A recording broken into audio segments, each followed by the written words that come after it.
Terima kasih untuk Anda yang masih bergabung bersama kami di Market Review dan kita masih membahas topik membedah proyek strategis nasional. Bu Eni masih bergabung bersama kami, Bu. Iya, Mas Ya, David. Bu Eni, beberapa minggu lalu ini Presiden Jokowi juga menegaskan untuk APBN di 2021 fokus kepada penanganan pandemi, Bu. Sebenarnya dari pandangan Anda idealnya seperti apa? Mungkin pemerintah berpandangan di sini adalah penanganan pandemi tetap terus berlanjut, kemudian untuk pembangunan proyek infrastruktur strategis nasional juga harus tetap berjalan, Bu, demi menjaga pertumbuhan ekonomi. Dari pandangan Anda idealnya seperti apa? Apakah memang harus fokus kepada penanganan pandemi COVID-19 secara 100% baru kepada beberapa sektor lainnya?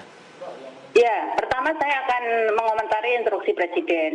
Jadi dari awal hampir seluruh instruksi Presiden sebenarnya sudah tepat ya. Mulai dari dulu yang dibutuhkan adalah kerja karnya itu kan transformasi ke sektor produktif. Menghadapi pandemi ini kondisi extraordinary dengan pemerintah harus melakukan yang namanya realokasi dan refocusing. Tetapi yang terjadi di struktur APBN kita di 2020 itu kan lima besar komposisi anggaran kita di APBN juga bukan untuk pandemi gitu kan.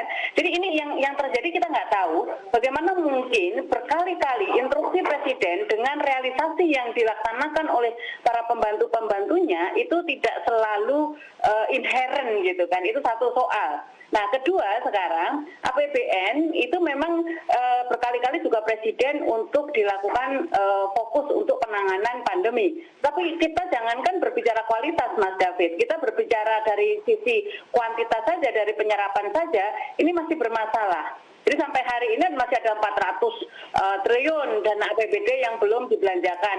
Penyerapan anggaran pemerintah pusat juga adalah waktu sampai dengan akhir November ini juga masih dalam hitungan 80-an% gitu kan. Nah, itu yang menjadi problem sebenarnya, problem utama dalam efektivitas berbagai macam stimulus dan program-program pemulihan ekonomi nasional. Nah, balik lagi dengan persoalan PSN. Jadi PSN ini program strategis nasional terutama di percepatan pembangunan infrastruktur ini menurut saya memang harus dievaluasi. Jadi baseline-nya adalah ketika kita katakanlah kita mengabaikan COVID, mengabaikan pandemi sudah direspon dengan APBN dan program PEN. Tapi ini harus tetap jalan yang namanya program-program strategis nasional infrastruktur untuk jangka menengah panjang. Katakanlah itu betul gitu kan. Tetapi yang harus kita evaluasi juga seperti yang tadi saya katakan, selama 5 tahun periode pertama Pak Jokowi dalam percepatan pembangunan infrastruktur ini belum mampu jangankan untuk meningkatkan minat atau realisasi investasi, bahkan tingkat confidence, tingkat kepercayaan orang untuk merealisasikan investasinya di Indonesia saja belum kesampaian gitu kan. Nah, artinya apa?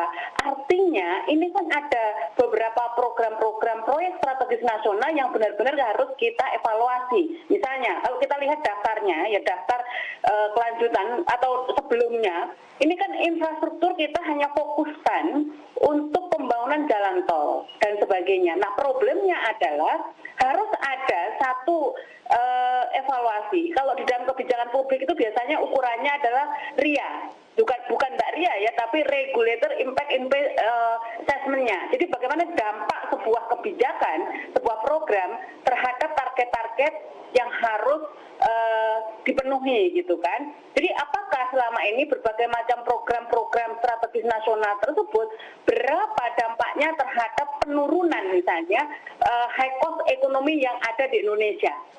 Misalnya ya kita kan selalu terkenal dengan mahalnya biaya logistik. Nah, dengan proyek-proyek tersebut, berapa persentase penurunan biaya logistik kita selama 5 tahun ini? Nah, yang terjadi justru ICOR kita naik gitu kan. Orang-orang ICOR-nya sudah di bawah 4, kita malah 6,3. Bahkan mungkin 6,4 sekarang gitu kan. Nah, artinya ini kan harus ada evaluasi. Saya setuju bahwa program strategis nasional penting, infrastruktur sangat-sangat penting, bukan penting, tetapi ini kan butuh ketepatan. Apakah itu benar-benar tepat menurunkan high cost ekonomi yang ada di Indonesia atau tidak? Karena kalau itu tidak punya dampak berdampak terhadap penurunan high cost ekonomi, maka otomatis juga tidak akan menggerakkan minat investasi untuk merealisasikan investasinya di Indonesia. Baik. Terakhir Bu Eni, di tengah kondisi saat ini Anda lebih arah kemana Bu? Apakah pemerintah memang harus tetap fokus kepada penanganan COVID-19 ketika ini terkendali dari sisi investasi, pertumbuhan ekonomi akan mengikuti di belakangnya nanti?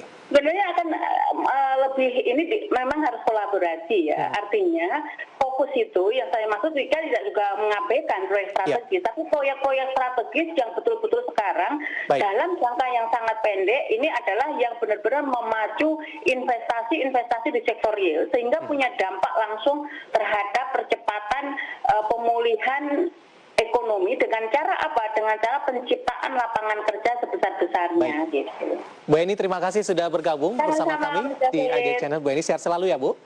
Amin, Mas David, sama-sama. Terima kasih, ada Ibu Nisri Hartati, ekonom senior Indef, dan tadi kita membahas membedah proyek strategis nasional. Dan perbincangan tadi mengakhiri kebersamaan kita di Market Review kali ini. Akhirnya saya David San Olval dan seluruh kerabat kerja petugas mengucapkan terima kasih. Sampai berjumpa kembali.